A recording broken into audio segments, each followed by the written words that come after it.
Hello students, today we are going to start the new chapter of your chapter number 14 of your syllabus, respiration in plants. Respiration, जैसे कि हम अब बात करते हैं कि रेस्पिरेशन एक्चुअल वर्ड का अगर हम मीनिंग देखें तो respiration is a process in which the oxidise जो कार्बोक्स बेसिकली ये एक बायोलॉजिकल प्रोसेस है which is present in almost all the living cells of the plant, especially in growth cells or organs such as the floral or vegetative birds and growing species. Apexes of the stem और roots यहाँ पे इनके apex region पे मिलेगा. Basically respiration में होता क्या है, oxygen is taken and chemical oxidation of organic compound takes place with the release of energy. जैसे एज यू नो फोटोसिंथेसिस की प्रोसेस से C6H12O6 का एक प्रोडक्ट बन रहा था और यहाँ पर हम ऑक्सीजन मतलब हम क्या प्लांट की बात की जा रही है बेसिकली. तो प्लांट क्या करेंगे, उस ऑक्सीजन को यूटिलाइज करेंगे और oxidation will be takes place and ultimately carbon dioxide will be form and water plus 673 kelvin kilo calorie will be form. Okay, तो रेस्पिरेशन की डेफिनेशन आप लिखना चाहें तो आपको बता देते हैं. Respiration is a process in which the respiratory substances like sucrose, starch, fat, organic acids, protein etcetera are broken down through the oxidation accompanying with the release of energy and its storage in the form of ATP with release of carbon dioxide as a byproduct. अगर हम बात करें कि बहुत सारे role play करता है respiration plants में बेसिकली उनकी लाइफ में, ठीक है. जैसे कि for example it release the energy which is consumed in the various metabolic processes necessary for the plant life. It brings about the formation of many chemical compounds which form the part of important cells constituents.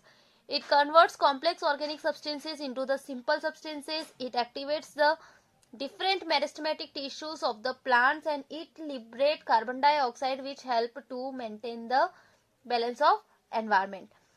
Types of respiration की अगर हम बात करते हैं तो two type of respiration आप generally पढ़ते हैं. एक होता है एरोबिक रेस्पिरेशन और एक होता है आपका anaerobic respiration. Aerobic respiration when the respiration takes place in the presence of oxygen is termed as aerobic respiration. In this type of respiration, the complete oxidation of food material takes place, resulting into the release of carbon dioxide and the energy, which is represented by the following equation. जैसे C6H12O6 plus 6CO2 6H2O और energy कितनी 673 kcal. Okay, anaerobic respiration just opposite to it. और ये क्या होती है, इसमें basically absence of oxygen में ये होती है. इस टाइप के रेस्पिरेशन को हम बेसिकली एनारोबिक रेस्पिरेशन कहते हैं जहाँ पे ऑक्सीजन की प्रेजेंस नहीं होती है और ये रिएक्शन जो है बेसिकली कंप्लीट होती है. यहाँ पे एनर्जी जो होती है वो कम बनती है.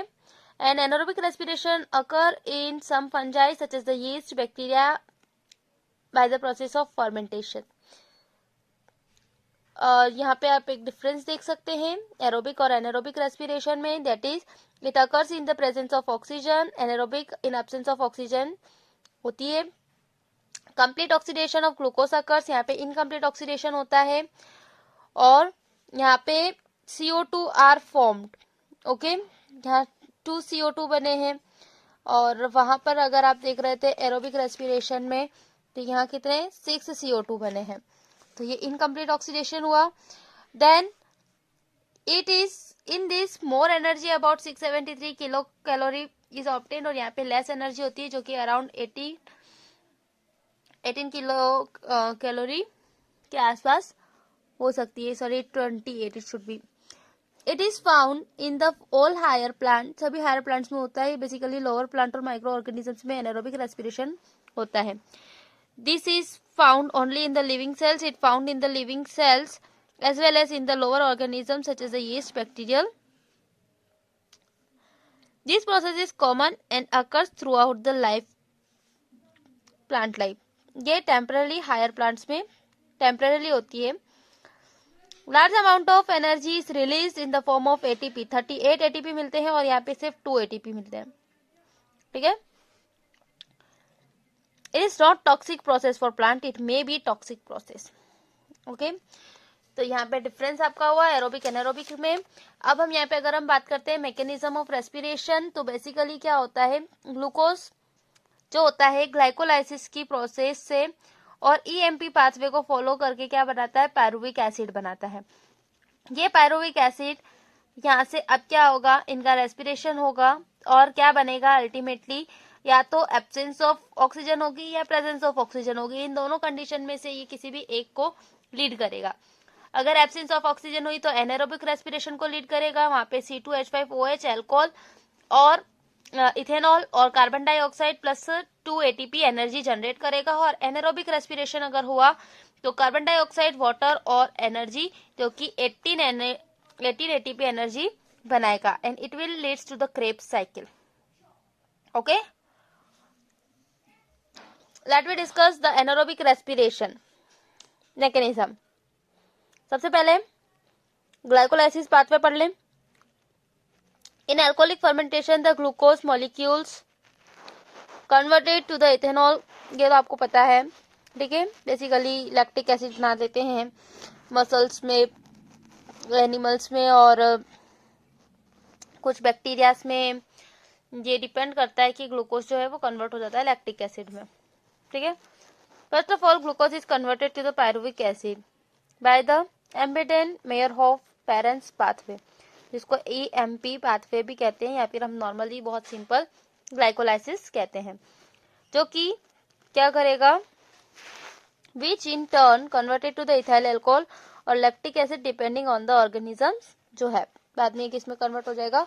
और अगर हम बात करते हैं कि ग्लाइकोलाइसिस की, इसको हम नॉर्मली रेस्पिरेशन और साइटोप्लाज्मिक रेस्पिरेशन कहते हैं। Decomposition of glucose through series of reaction into pyruvic acid is called the glycolysis. Hexose है, इससे पायरुवेट बनेगा, ठीक है।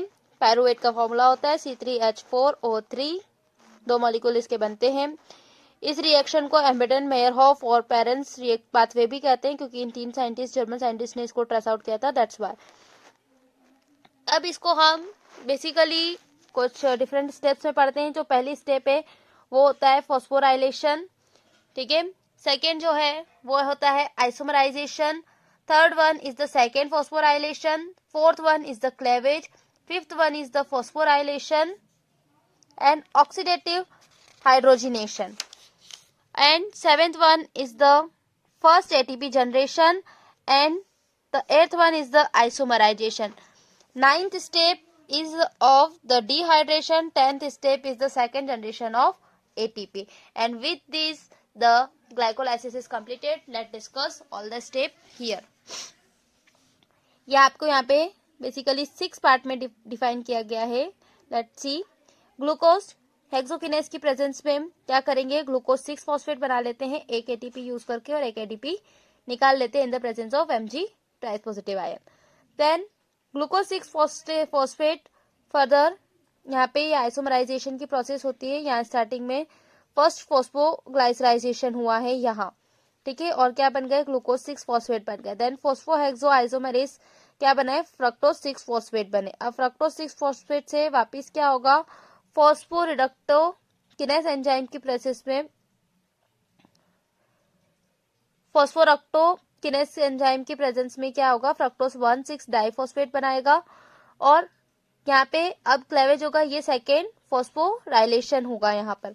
देन इसके बाद फोर्थ स्टेप जो होती है हमारी क्लेवेज की, जो 1,6 डाइफॉस्फेट बनाए, फ्रक्टोज 1,6 डाइफॉस्फेट, यहाँ एल्डोलेस एंजाइम की प्रेजेंस में 2 प्रोडक्ट बनाएगा। यहाँ से ये एक प्रोडक्ट बनाता है जो कि बेसिकली क्या होता है, 3-फॉस्फोग्लाइसरल्डिहाइड। और यहाँ पर जो बेसिकली अगर हम बात करते हैं जो आपकी क्लेवेज है, ठीक है, यहाँ 2 प्रोडक्ट बना रहा है, फ्रक्टोज 1,6 बाइफॉस्फेट जो कि एल्डोलेस की प्रेजेंस में 2 प्रोडक्ट बना लेता है। एक होता है 3-फॉस्फोग्लाइसरल्डिहाइड और डाइहाइड्रोक्सी एसीटोन फॉस्फेट। जब फॉस्फो ट्रायोस आइसोमरेस की प्रेजेंस में ये इसमें कन्वर्ट हो जाता है। और अगर हम बात करें तो it again converted into the 3-फॉस्फोग्लाइसरल्डिहाइड।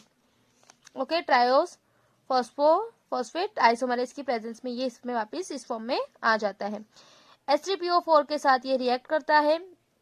Next step जो कि आपकी 5th स्टेप है, जिसको आप फॉस्फोराइलेशन और ऑक्सीडेटिव डिहाइड्रेशन कहते हैं।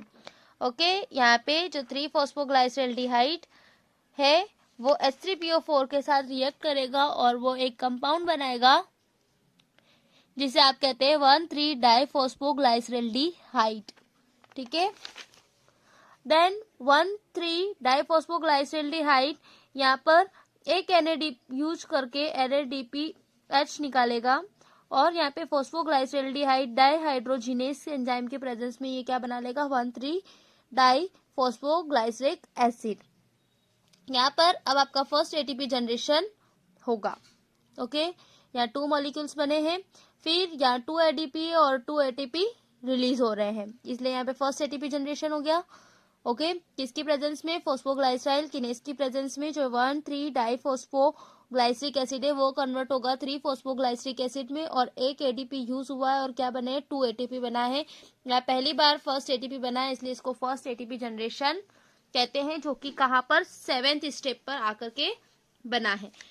आप इन काउंटिंग्स में मत जाइए, यहाँ से हम नंबर देखते हैं, ये फर्स्ट रिएक्शन, यहाँ second reaction, this one is the third, this one is the fourth, 5th, 6th और ये 7th रिएक्शन पे क्या बनी है, 2 ATP बनी है। ये फर्स्ट रिएक्शन है जहां पर मतलब ये फर्स्ट ATP जनरेशन की स्टेप है। नाउ 3-फॉस्फोग्लाइसरिक एसिड जो कि फॉस्फोग्लाइसरोम्यूटेस एंजाइम के प्रेजेंस में क्या बना लेगा, 2-फॉस्फोग्लाइसरिक एसिड बना लेगा। 2-फॉस्फोग्लाइसरिक एसिड में 2 मॉलिक्यूल यहाँ हाइड्रोलाइसिस हो जाएगा एनोलेस एंजाइम के प्रेजेंस में, जिसे आप डिहाइड्रेशन कहेंगे। ठीक है, डिहाइड्रेशन जो है 9th स्टेप है। यहाँ पे क्या होंगे, 2 वाटर मॉलिक्यूल रिलीज हो जाएंगे और एनोलेस एंजाइम की प्रेजेंस में ये क्या बना लेगा, 2-फॉस्फोएनेलोपायरुविक एसिड। देन हम बोलते हैं सेकेंड जनरेशन ऑफ ATP, यहाँ पे 2 ADP यूज होकर के क्या बना लेंगे, 2 ATP। यहाँ के जो 2 फॉस्फो ग्रुप है वो निकल के किस में आ जाएंगे, 2 ATP के मॉलिक्यूल बन जाएंगे, क्योंकि जो ADP है दैट विल बिकम ATP और ये क्या बना देगा, pyruvic acid. And with this the glycolysis, process of glycolysis या फिर the outline of various reactions of glycolysis, that is the EMP pathway is completed here। तो आपको इसका PDF में आपके ग्रुप में सेंड कर दूंगी और आपको कोई भी क्वेरी हो इससे related, if you have any questions you can ask.